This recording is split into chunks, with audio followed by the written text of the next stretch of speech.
Hi. All right. Well, welcome. This is our resurgence, kickoff of the weekly spiritual health check-in. Hi, Ida. Nice to see you. Hi, Ingrid. Nice to see you. Some familiar faces. Yes. Thanks for joining again. And if you can leave comments throughout the live stream. I will read them. I can see them.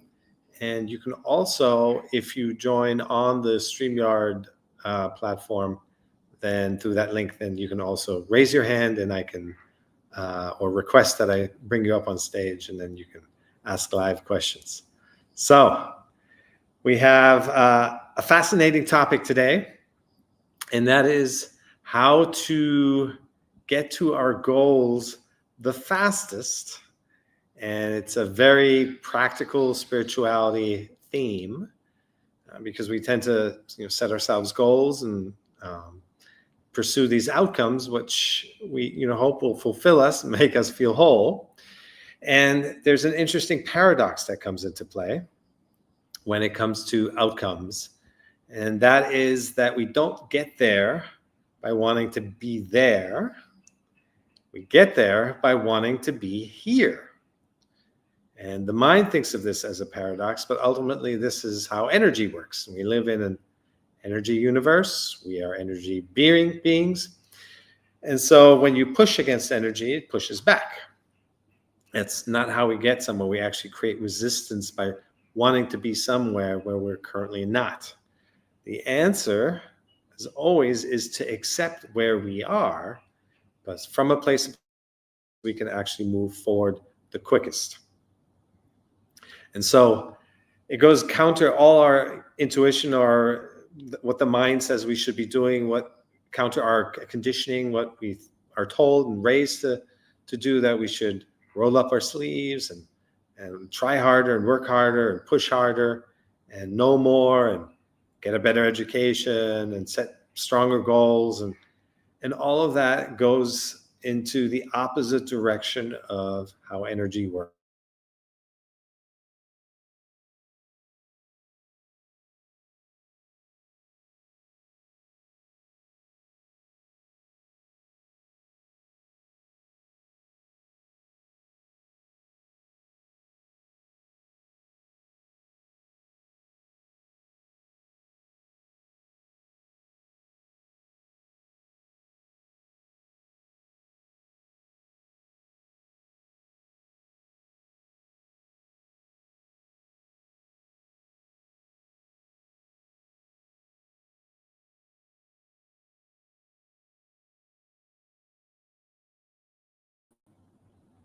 But the opposite is actually the case. By accepting where we are, we move forward. Acceptance is the first step to moving forward. And we just have to practice that a little bit. Hi, Shraddha, nice to see you. So that we get the hang of that, because it's not how we are conditioned to act and behave. The path of least resistance is always accepting where we are right now. And acceptance is kind of a tricky word. I tend to suggest a little bit of a mind hack. I call it temporary acceptance, meaning just pretend for a moment you're going to accept just temporarily. Okay? Accept where you are, who you are, how things are going. And that little temporary letting go, surrendering, allowing moves us forward, even just a little bit. And new energy can come in, flow can start taking hold, a new dynamic can set in. Then the old one is where we feel stuck. And we feel stuck because we're trying to get to somewhere and we're in denial or rejection or criticism, judgment of where we are now. So if you want to transform yourself and you want to get to higher ground and higher consciousness, and all these are all noble desires, noble goals, but we don't get there by rejecting who we are now. And so that's the issue with a lot of the ongoing trying, taking classes and forcing ourselves to meditate and wanting to be different and trying to improve. The simple concept of trying to improve actually blocks us, because there's a denial of self, a self-rejection in there. And that makes it harder. It's possible to move forward that way, but it's hard. It usually exhausts us. And we just get tired of the whole thing. And we say, we can't keep going like this forever. So really accepting where you are, wanting to be where you are. Or let's take it even a step further, loving where you are. That's really what moves us forward, because you release all your resistance to the current situation, and that invites new flow, new energy, and you're able to move forward without constantly resisting yourself, essentially. And we do everything to ourselves anyway. The universe is a direct mirror, one-to-one relationship. If we think something's going to be hard, it's going to be hard. If we think transforming ourselves takes so much work and pushing forward, it's difficult, it's going to be difficult. It's like we experience exactly what we put in, the expectations, what we arrive with. And so it's actually a quite simple formula that what we're being asked to do is like ourselves now. Enjoy where we are now. Love who we are at this moment, and that's what moves us forward. Yes, enjoy the present. And like, what kind of task is this? Life isn't complicated. It's not asking us to jump through hoops. It's not asking us to do some crazy puzzle algorithm, figure out a secret formula or something that's being hidden from us. No, it's actually very simple. Life is offering, so wanting us to enjoy ourselves where we are, accept ourselves as we are, so that we can feel good, so that we can love ourselves. And when you can love yourself, then you're feeling the way you want to be feeling. We keep thinking that only when we reach a certain point, when we've done all the work, when we've invested so much time in classes and retreats and meditation and self-development and journaling and all of this stuff, it has its place. But if it's coming from a place of I'm not good enough as I am, then that stuff doesn't really move us forward. It just reinforces that we don't like who we are right now. And therein lies this big paradox that in order to get to where you do want to get to the highest level of your consciousness, you have to enjoy yourself now. And that's the task we've been given. There's a few people on stage. I think you can request to be brought on stage if you have a question. Either there's a little button there, a flag, or just raise your hand physically. If your camera is on, I can see you, bring you up on stage.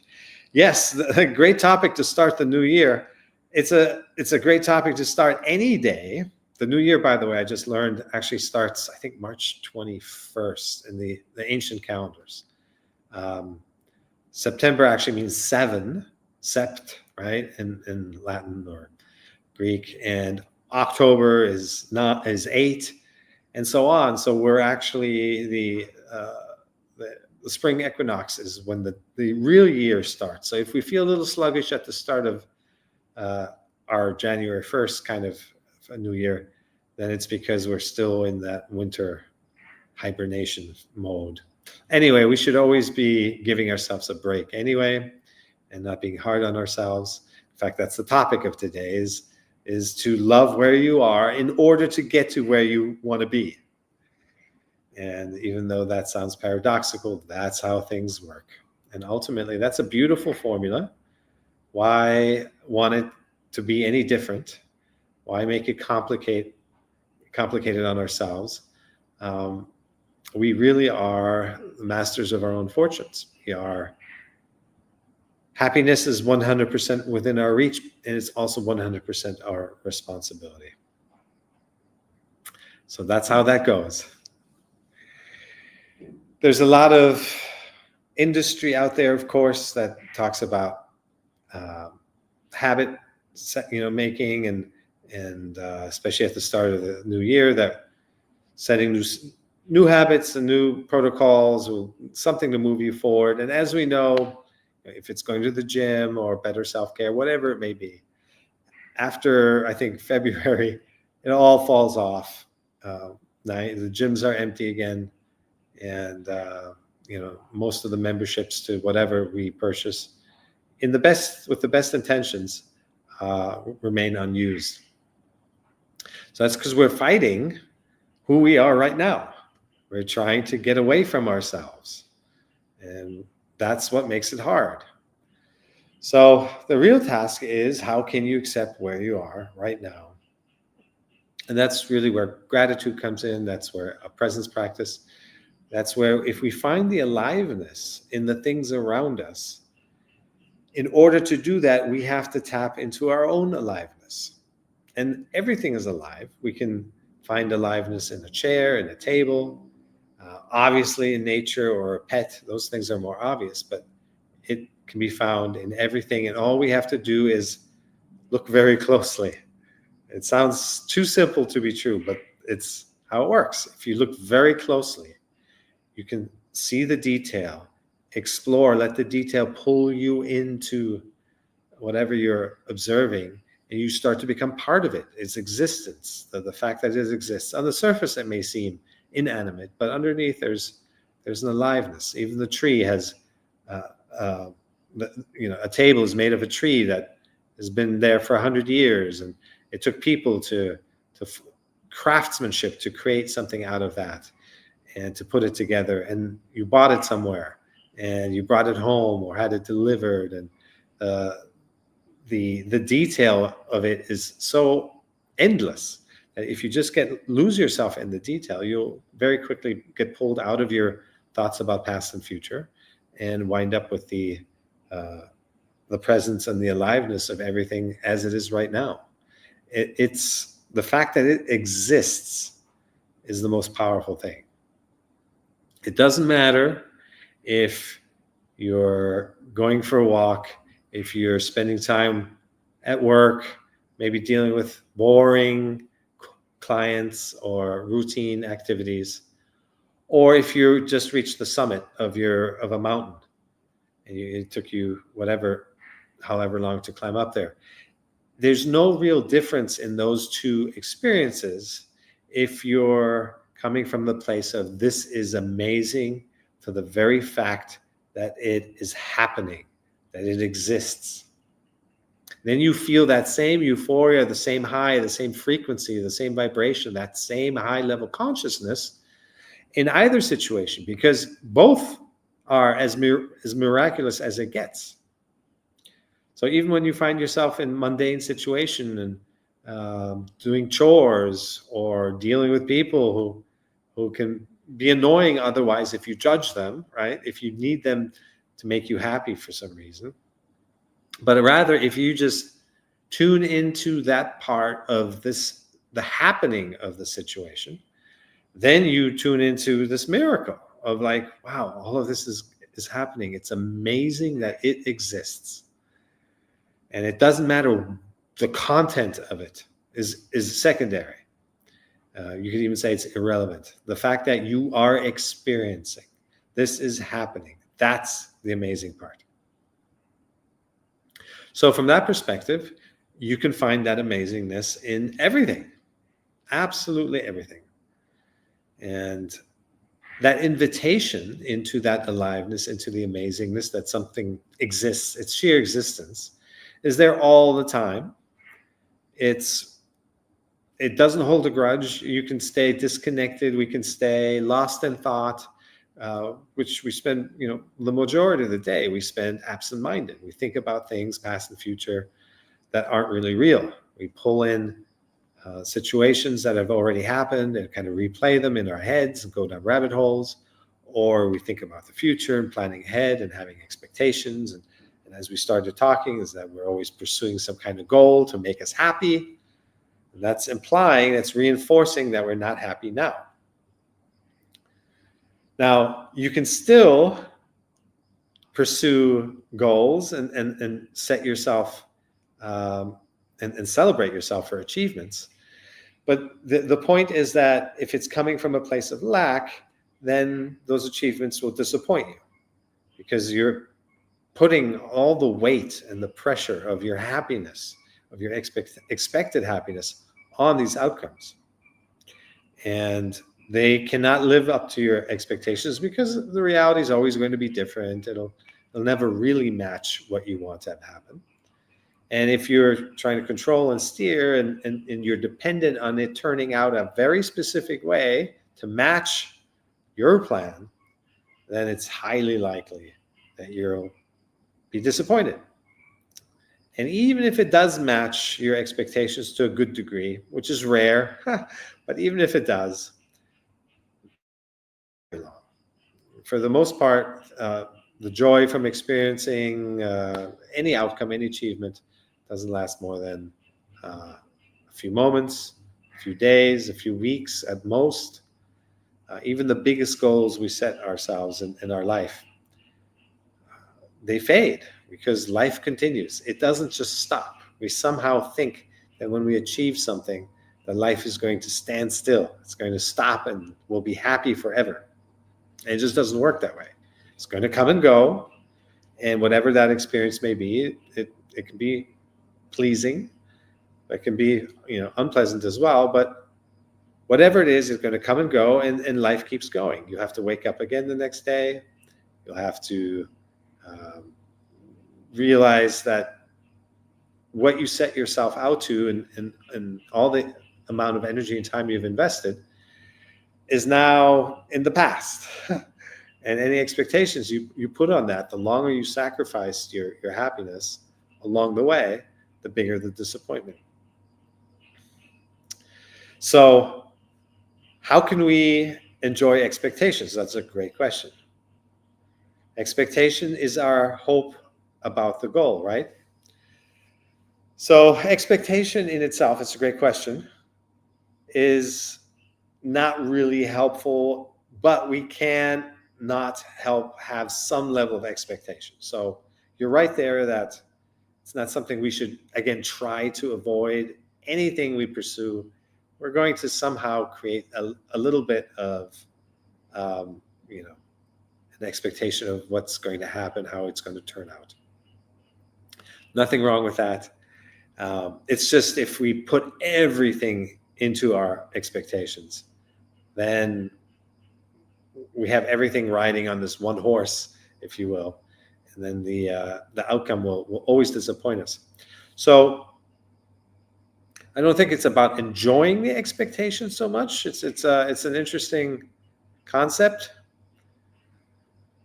If you can have awareness of your expectation. Okay, I'm expecting this, but you're not attached to it. You're not identified with it, but you just notice it. Yeah, you develop some expectation. You're doing things towards a goal, and you do hope that it's going to turn out a certain way. But if you're too attached to that, then that's where the disappointment happens. If you just notice that, then you're just noticing, your humanness, you're noticing your thoughts, you're noticing your process of evaluation. You're coming at it from awareness. The noticing means you're aware of having the thought, aware of having the expectations. And that is a very different experience than being identified with the expectations, putting all your hope, all your eggs into one basket, that this expectation needs to come true, otherwise you're going to plummet. And it just puts too much pressure on the whole situation to be so identified with the expectation. So you can enjoy your awareness of the expectations. So I would put it that way. Just the same way that you can enjoy anything about yourself. You can enjoy having thoughts. You can enjoy having negative thoughts as well. Just the mere fact that you are in your awareness, your presence, makes you a much bigger person than just these individual thoughts that come along. If we attach ourselves to these individual thoughts, then we experience life as a big roller coaster. A negative thought comes along, it pulls us down. Positive thought comes along, we identify with that, and it pulls us up. And that's how it all goes up and down in these extremes. But if you are aware of your thoughts, if you're noticing your thoughts, then you're much bigger than these thoughts that come along. You're allowing them to arise and pass. Same thing with your feelings. All thoughts lead to feelings. It's all connected. You can allow your feelings to arise and pass and not react to them in a big way. And so suddenly you're just a container for life to flow through. And that is flow. That is ultimately the state of rolling with the greater current. Before, when we're identified with each thought, before when we're putting all our hope in our expectations and are dependent on the outcome, that's when we're, as the saying goes, we're paddling upstream. We're going against the grain of life. And that's why it's so hard when we do that. But if you accept where you are, experience things from a place of awareness, then you're actually going with the flow. The individual emotions aren't so important. They're much smaller. Yes, some are pleasant, some are unpleasant, but it doesn't bother you anymore. They're more like pesky little gnats as opposed to these big mood swings. So enjoy your awareness of your expectations. Enjoy your awareness of your thoughts and feelings. Enjoy your awareness of your environment. That is what being present is actually seeing what you're seeing, not commenting and judging what you're seeing, hearing what you're hearing, not criticizing or evaluating what you're hearing. This is where the mind comes in and interrupts this clean one-to-one experience that we would otherwise have if we just see what we see and hear what we hear and taste what we taste and smell what we smell and touch what we touch. And that's how we're supposed to operate. Very direct, very simple. That's how all of nature operates. There's never a complaint of things happening differently than what you expect. The tree doesn't have any expectations. Your dog or cat doesn't have any expectations. They respond to the conditions, the situation, as it is. And that's the easiest path. Everything that goes against that is our suffering. That's where our suffering comes from.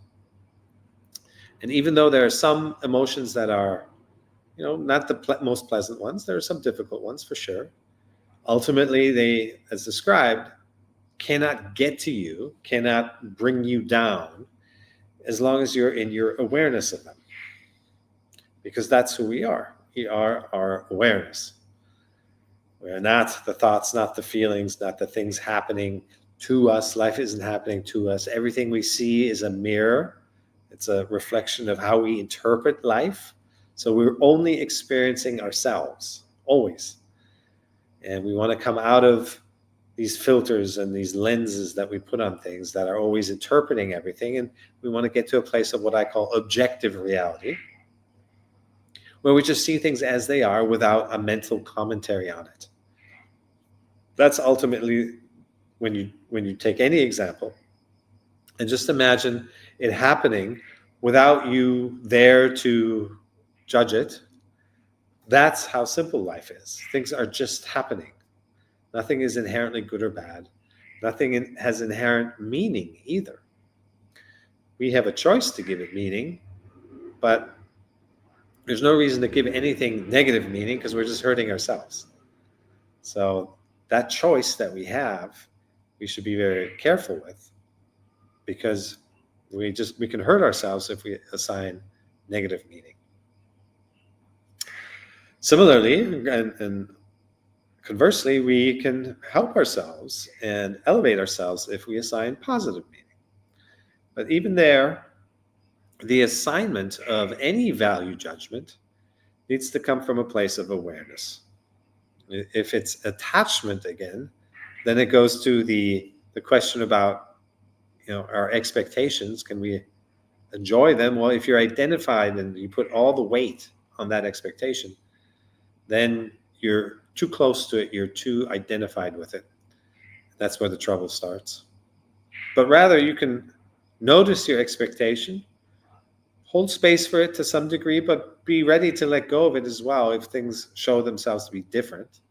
Because we want that element of the unknown to come into our decision making, into our process, always, all the time. That's where newness comes from the things we don't know. Everything we know is already old.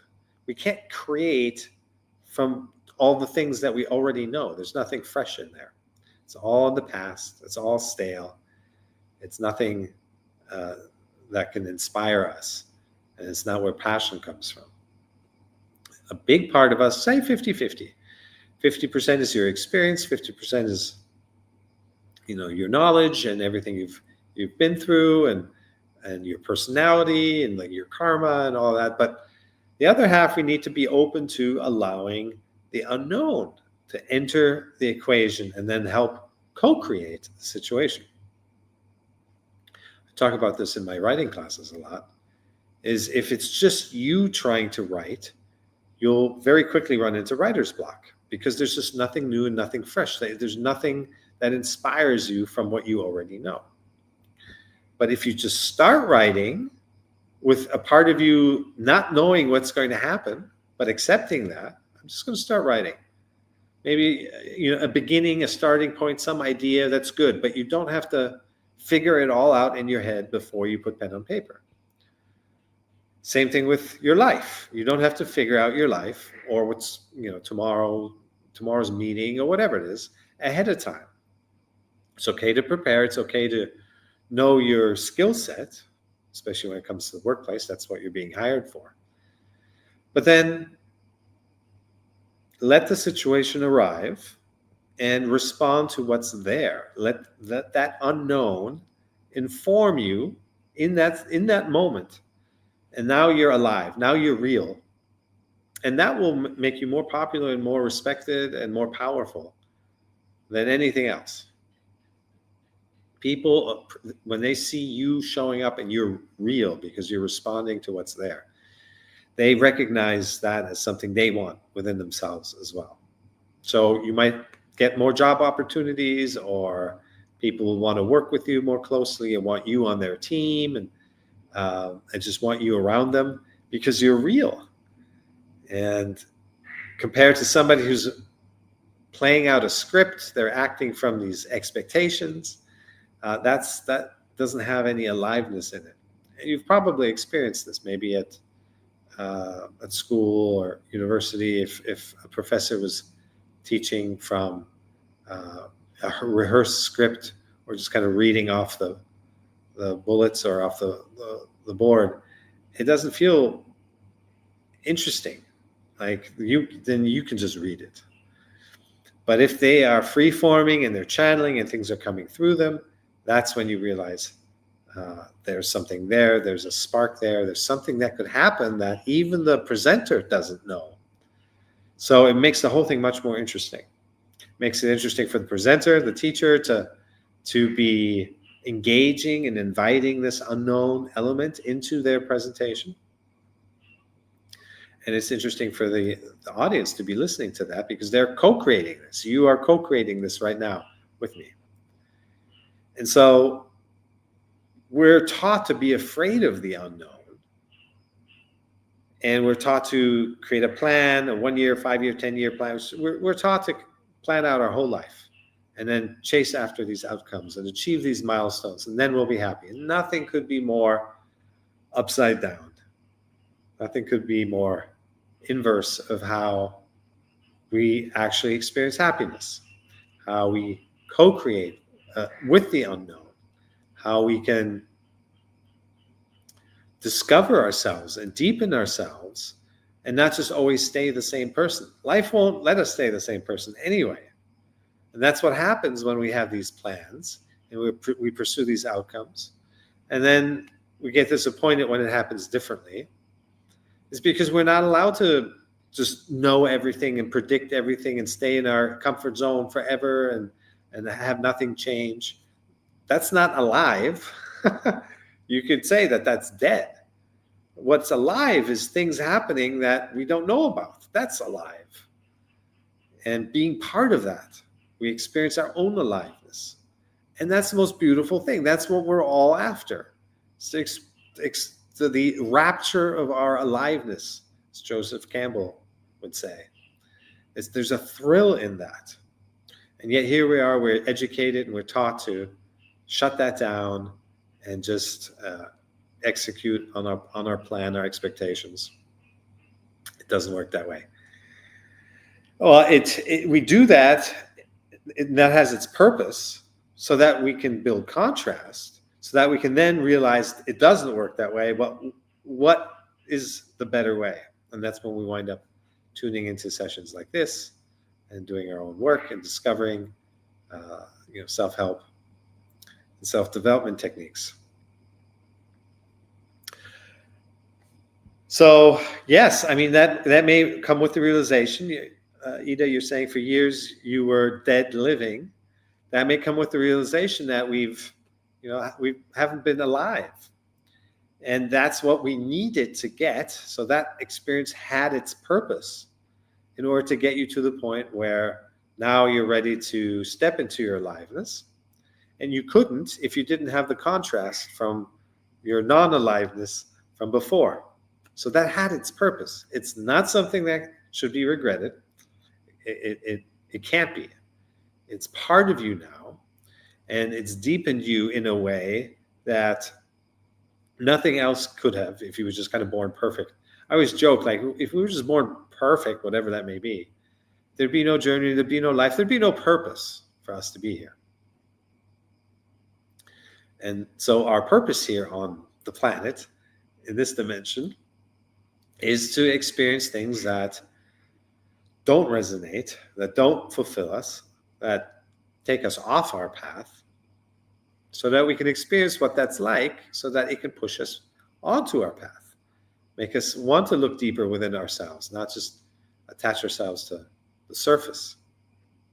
And for many people, that can take a long time, not just in this lifetime, but multiple lifetimes. You can see a lot of people who stay at that surface experience of just attaching yourself to expectations, to chasing outcomes, believing your thoughts, being part of groupthink. All of that can go on forever and ever and ever. On the scale of infinity, it's just a blip. But some people, all of us actually, take a long time to get to a point of awareness. And we're just, those of us here, already at the tail end of that long period of kind of unconscious living, so that now we can make a more conscious choice. We can step into the aliveness that was always there, and we just had to build up some contrast so that we can now embrace it and see it.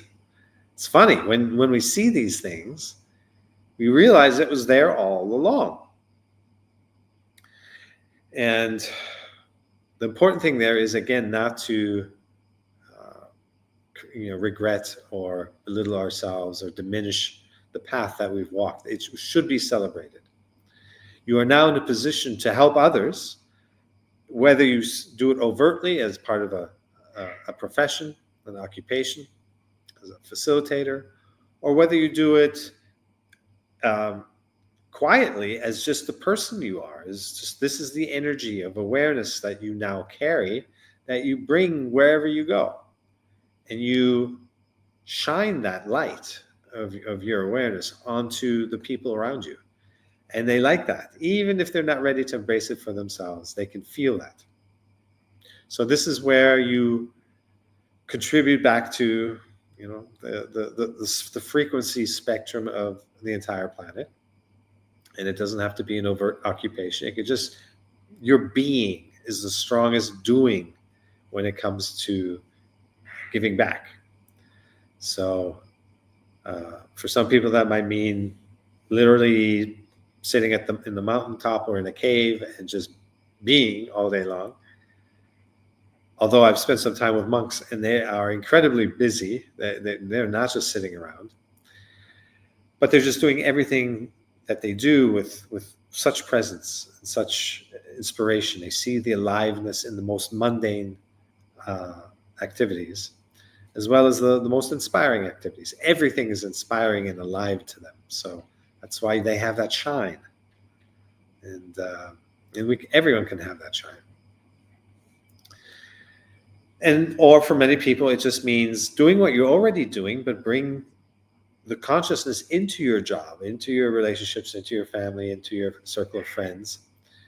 And the only thing that you then have to look out for is this circle of people and the environments that you're in now, is it too overwhelming? Is the lower frequency there such that people push you down? Because that could be demoralizing if you find that you're wanting to shine and speak truth, and the people around you are naysayers and are pushing you down. Then you have to reevaluate your environment, your circle of friends, set some boundaries, do what it needs to take so that you stay vibrating at your level. That very naturally normally means making some changes in your lifestyle, getting out of relationships that are not equal or elevating. May mean switching to a different job or company, or moving to a different place, finding your tribe.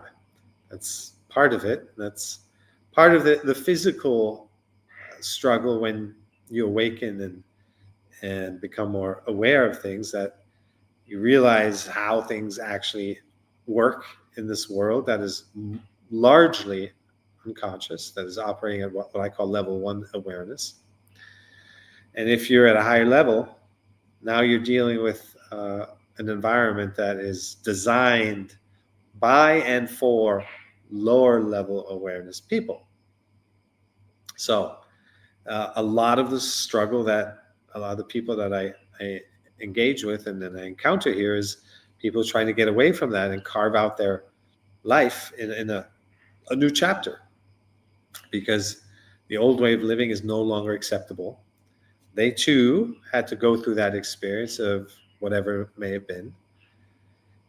But now they are tuned to a higher frequency and it's no longer acceptable. And then you have to create change, the physical change of realigning. But this is what we're here for. This is our purpose. The entire existence is to tune ourselves to a higher frequency and then use through the contrast of our environment and our experiences, and then realign that environment to our new frequency until we yet again outgrow that. And then each time we either, we pull some people with us, some friends join us on this journey.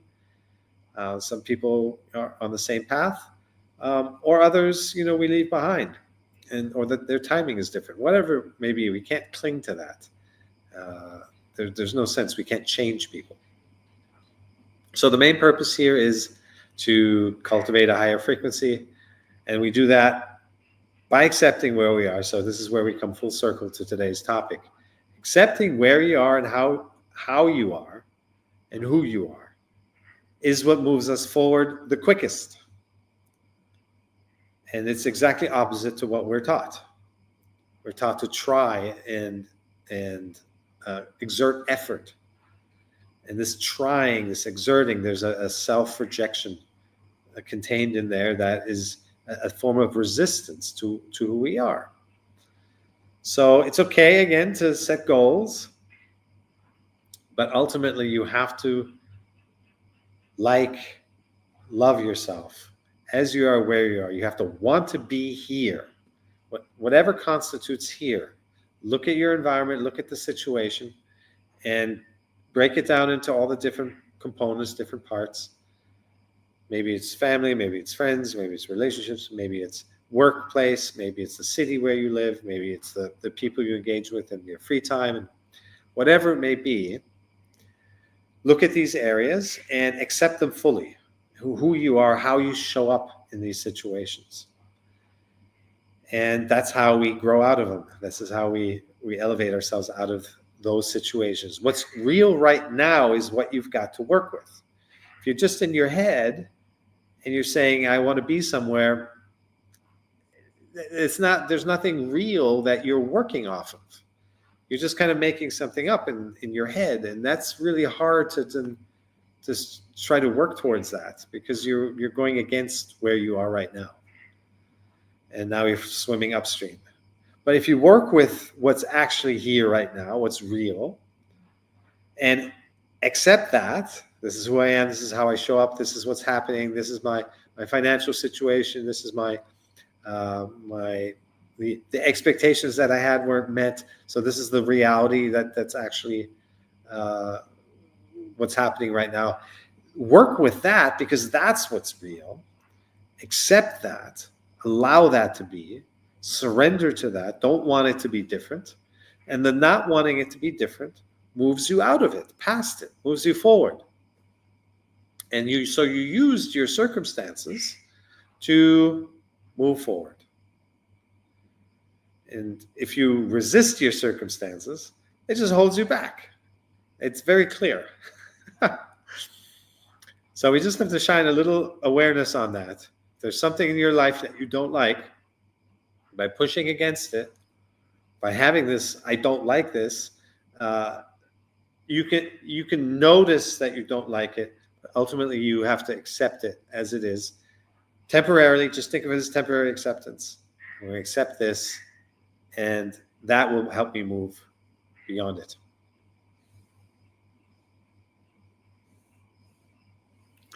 Yes, and your journey can begin at any time, at any point.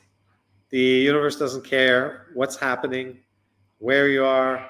Age is irrelevant. That's just a form of, most people use age to just compare themselves and judge themselves and evaluate themselves. So leave that aside entirely. It doesn't matter. Your soul is infinite. That's what we're cultivating here, awareness of our spiritual nature. And there's no timeline with that. It's just work on it when you become aware, and as you become more aware, keep working on it from that level of awareness. That's what we're here for. So even thinking that like your life begins now, it may feel like that when you really start to wake up and embrace your spiritual nature, but ultimately you were doing your best before as well. Everyone is always doing their best. And so we can't fault ourselves. We can't say that was for nothing. We can't fault others or look down on them because now we get it. That is, again, resistance that keeps ourselves stuck. It's not an element that we want in our frequency. Judgment is not what we want to add to ourselves. Every thought that we give our attention to is energy. And we become that energy. We take on that energy. We add that to our overall energy field. And then we carry that with us. And it's part of our energetic makeup. So be very, very vigilant in these thoughts, right?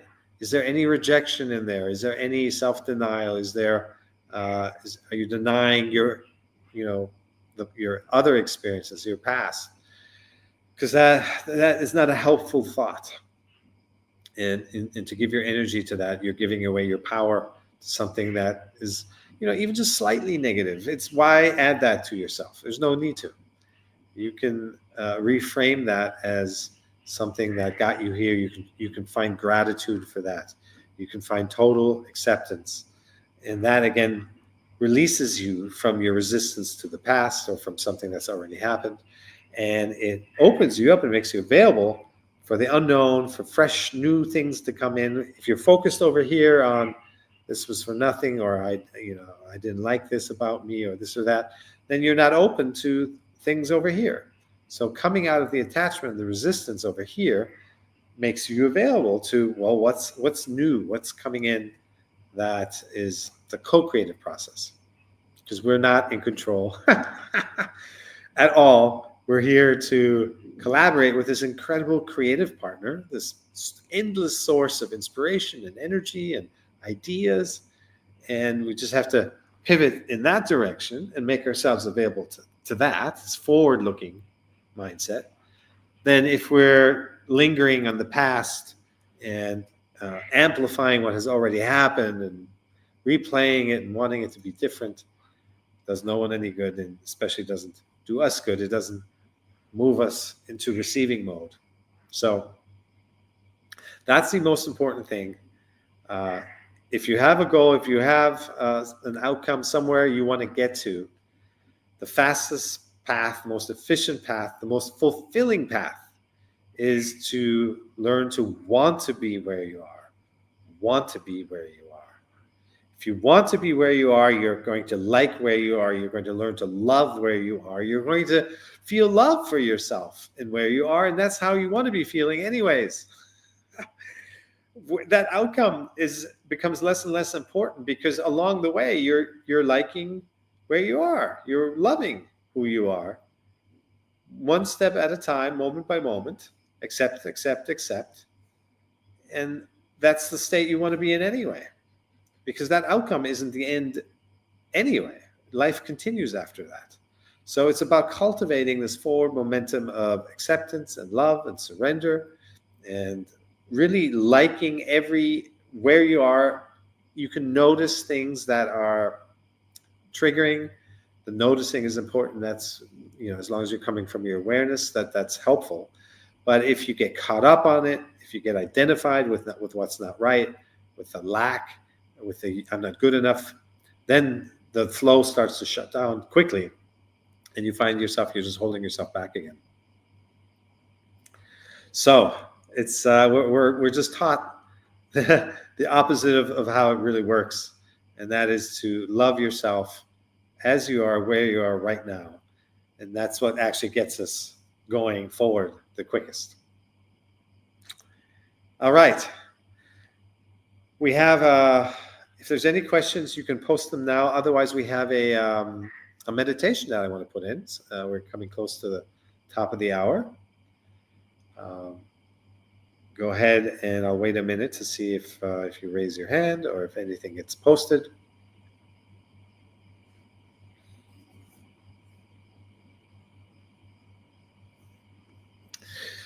All right. So let's do a quick 10, 12-minute guided meditation. This is to become more aware of our thoughts.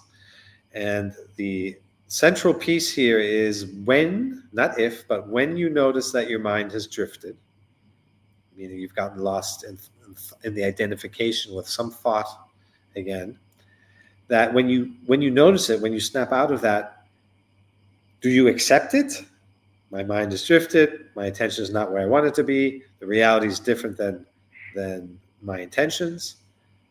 Do you resist that or do you accept that? So it's an acceptance exercise.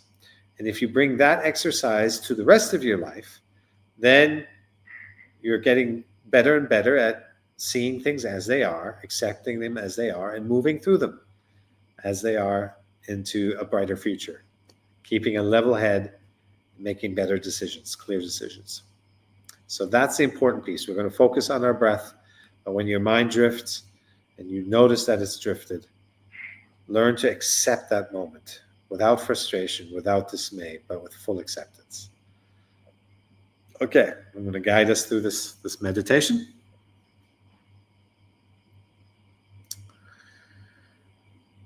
Spine straight, bones stacked, finding a comfortable position. And your eyes and mouth closed. Focus all your attention on the incoming and outgoing breath at the entrance of your nostrils.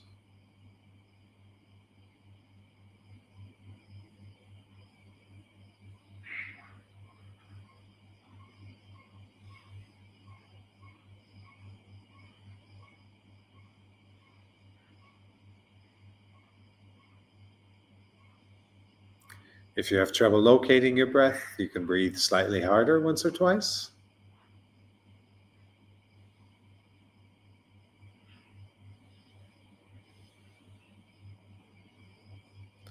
And once you feel the touch of your breath,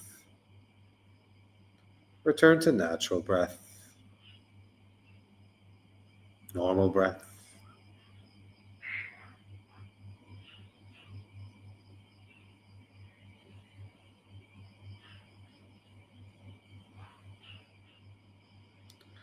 Let the detail of your breath pull you in closer, closer into the present moment.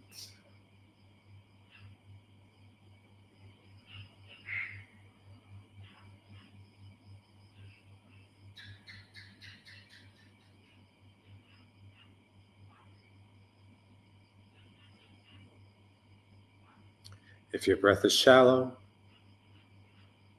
let it be shallow.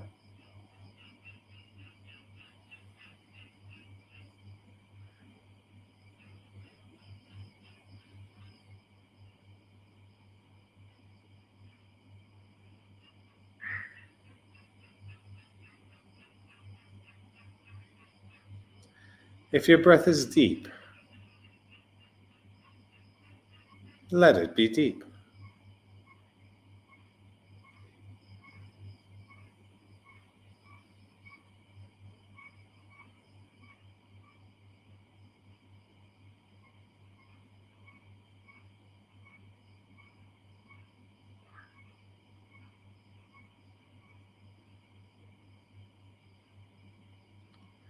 If it's more in the left nostril, let it be the left nostril.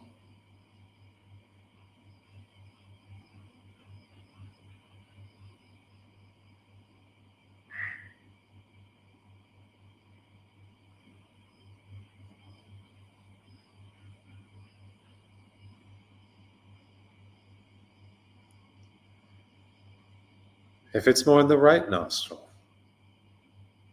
let it be the right nostril.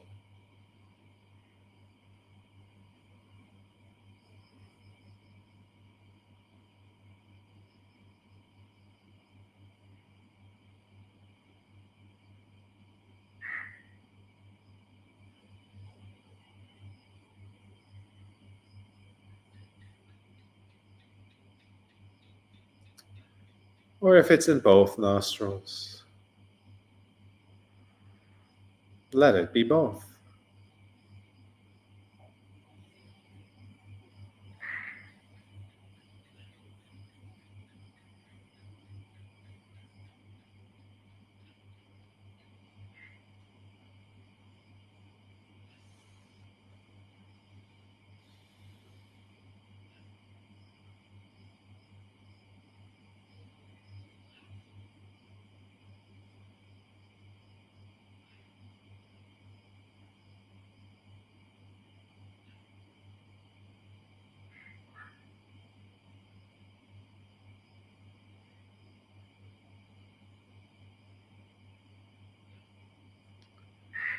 Notice the temperature of the incoming breath.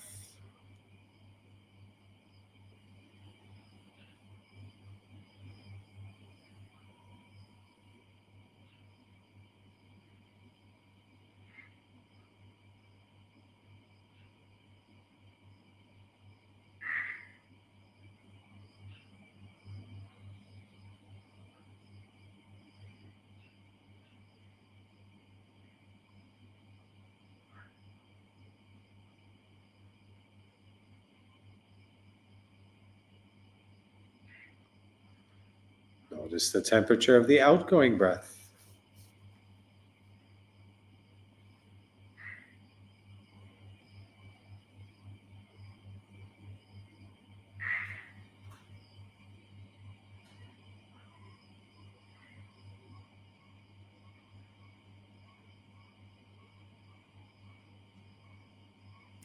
And notice if there's a difference.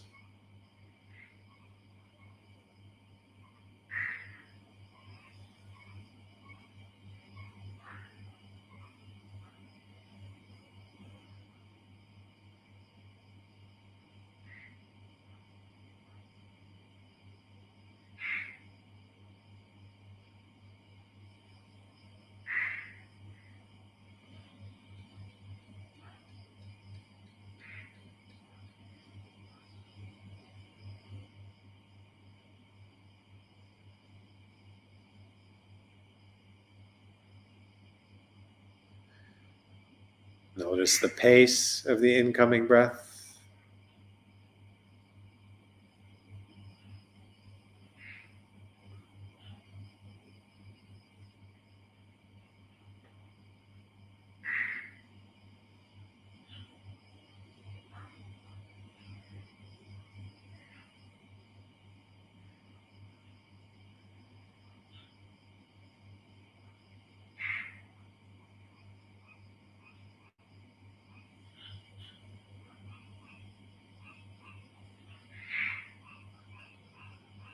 Notice the pace of the outgoing breath.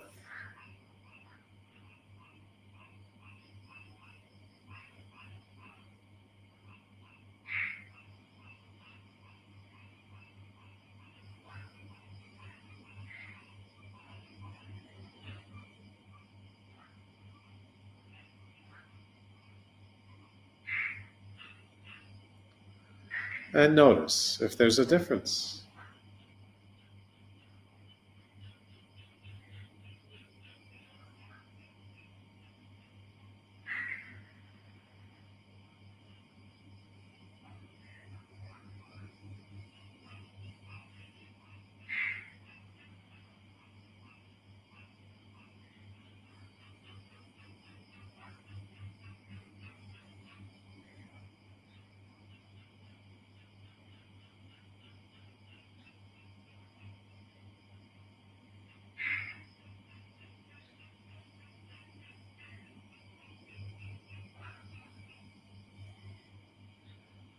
Notice the length of the incoming breath.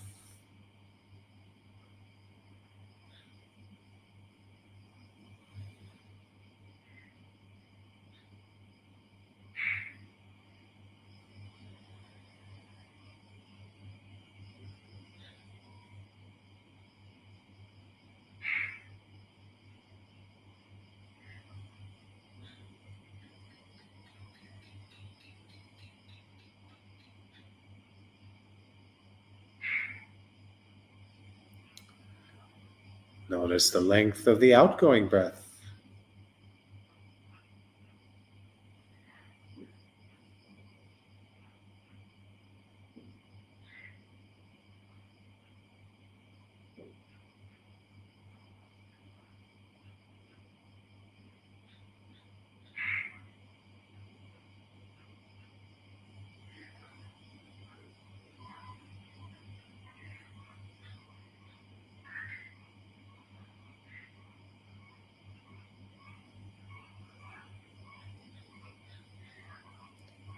And notice if there's a difference.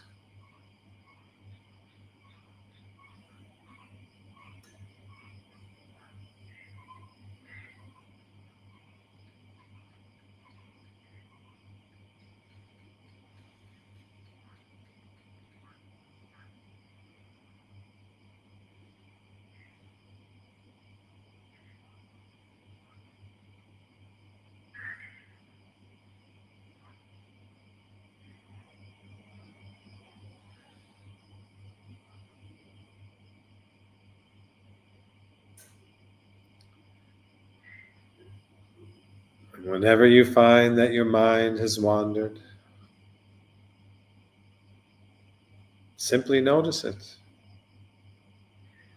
And without frustration, without dismay, but with full acceptance, bring your attention back to the incoming and outgoing breath at the entrance of your nostrils.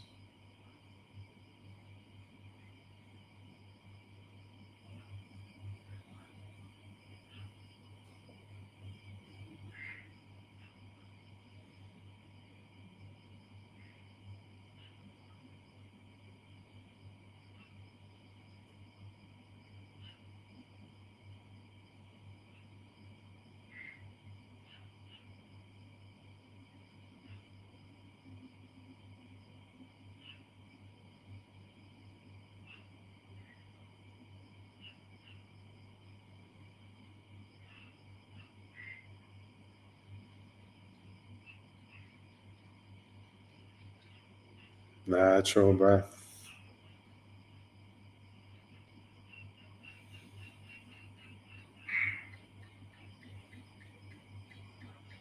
normal breath.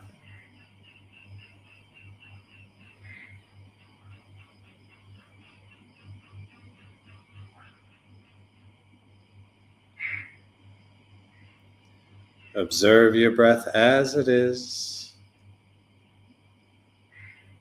without wanting it to be different.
And whenever you're ready, you can gradually blink open your eyes.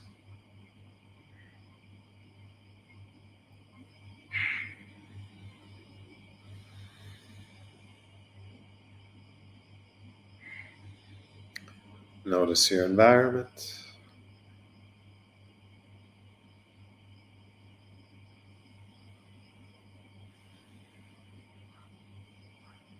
Notice yourself and your environment.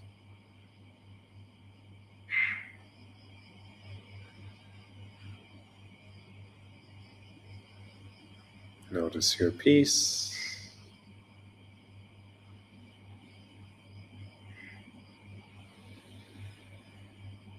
and your presence.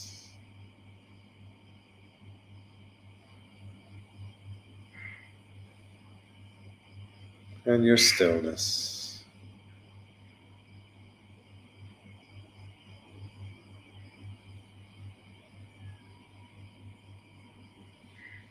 Stillness is not the absence of sound.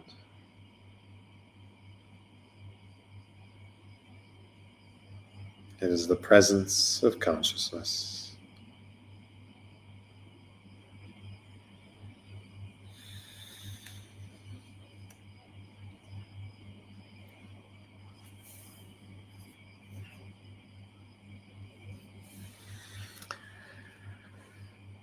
And with that, we close today's session. Thank you. Thank you. Likewise. Sending blessings back. Yes. Thank you. Thank you, everyone. See you next time or see you throughout the week.